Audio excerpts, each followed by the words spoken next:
এখানে যারা মুরব্বীরা আছে, আমার মানব যারা আছেন, আমার ছোট ভাই এবং বড় ভাই, আমার দলের কর্মী নেতৃবৃন্দ, সবাইকে আবার আসসালামু আলাইকুম।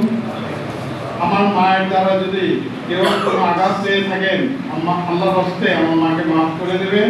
কোনো দেনা-পাওনা থাকলে আমার মায়ের আমি এটা বহন করব এবং আমার মায়ের জন্য দোয়া করবেন। আমি একটা কথা সবাইকে বলতে চাই, আজকে আমার মা নেই, আমি মায়ের অভাবটা বুঝতে পারি। আমার বাবা, আমার বয়স তখন 5 থেকে 6 বছর হবে, তখন মারা গিয়েছে। এই মা কিন্তু আমাদেরকে লালন পালন করে অনেক কষ্ট করেছে, অনেক কষ্ট। 71-এ মারা গিয়েছে। এই কষ্ট আপনাদের সামনে বললে চোখের পানি চলে আসবে। যে সবারই মা বাবা আছে, মা বাবার প্রতি সবাই যত্ন দিবেন। মাকে কোনোদিন বোঝা মনে করবেন না, বাবাকেও বোঝা মনে করবেন না, এটা আমার অনুরোধ।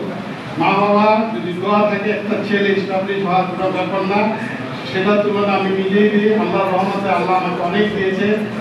দোয়া করবেন আমার মায়ের প্রতি। মায়ের মা বাবার দোয়া থাকলে প্রতিটা সন্তান এস্টাবলিশ হবে, মনে রাখবেন। মা বাবাকে কোনোদিন বোঝা মনে করবেন না, এটাই আমার অনুরোধ। আসসালামু আলাইকুম।